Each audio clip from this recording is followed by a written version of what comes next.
Left of the box.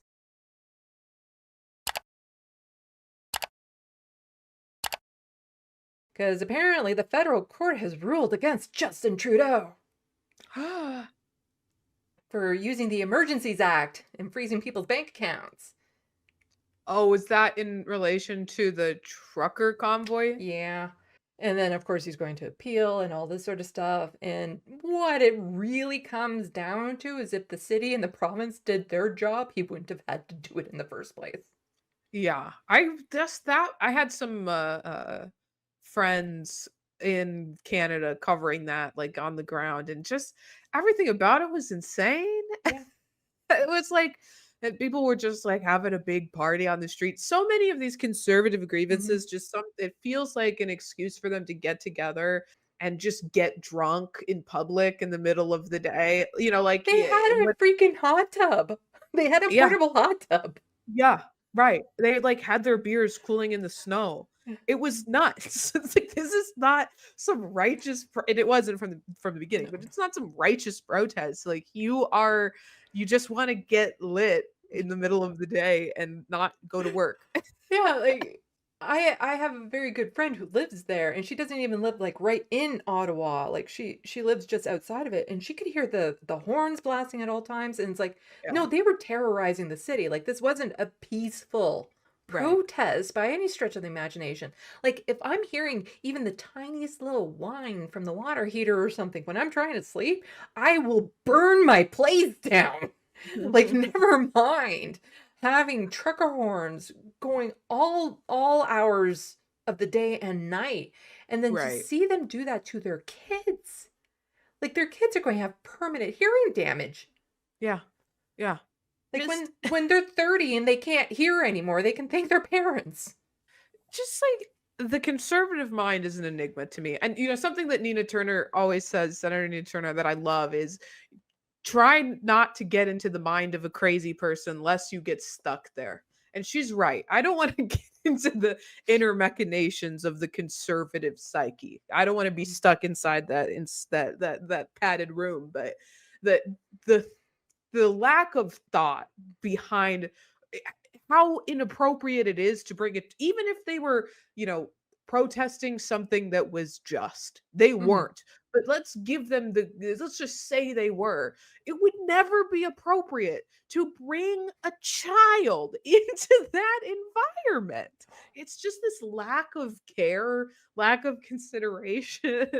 And obviously, that Mhm. requires a total lack of consideration Mhm. to be that loud in a residential area without, without even the people they pretend they care about, like veterans. You don't can think about Mhm. how these loud noises outside elderly people's houses might stir up certain memories that might be particularly painful for them. Yeah, Just don't care. there was just so much wrong with that, and it's like the city wasn't doing their job because it's like they should have been Yeah. ticketing, I think some of them were parking illegally, just Right. saying.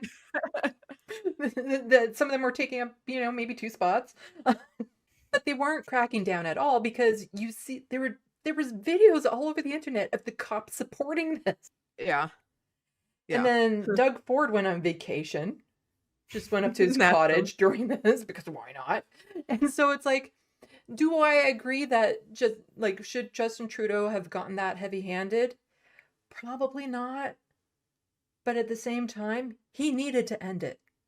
Right. For once the entire eyes of the world were on Canada, there was a lot of pressure to do something, and like yeah, it had to I understand like the especially, the reservation for that to be something that Mhm, the prime minister can do, particularly like the idea of it being applied to different types of protests that are mhm. for just causes that are righteous, that you don't want that power to necessarily be in that person's hands. You definitely don't want it to be used willy-nilly, but the situation was dire. Yeah. You had to do something. Like, I just again, over 3 weeks this went on.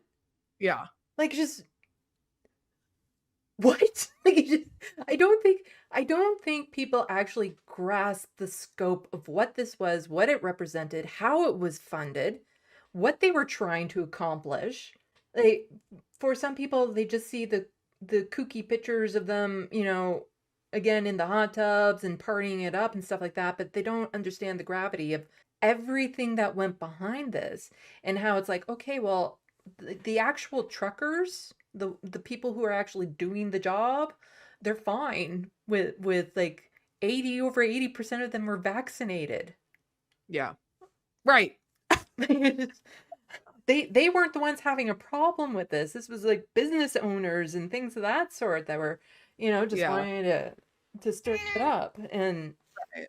And that was the whole point people were trying to make, right? These are people who own their own semis. These are Mhm. not people who are, the people driving for a living every single day. These are people who have the ability to take 3 weeks off work because they own their businesses. This is not a working class No. uprising. It's the same argument people make about like January 6th. Like I think in people will argue like that was a working class uprising. It's like these people on a Tuesday it Mhm. flew to Washington D.C. and this was the small business owner Yeah. fucking an uprising. This had nothing to do with the working class.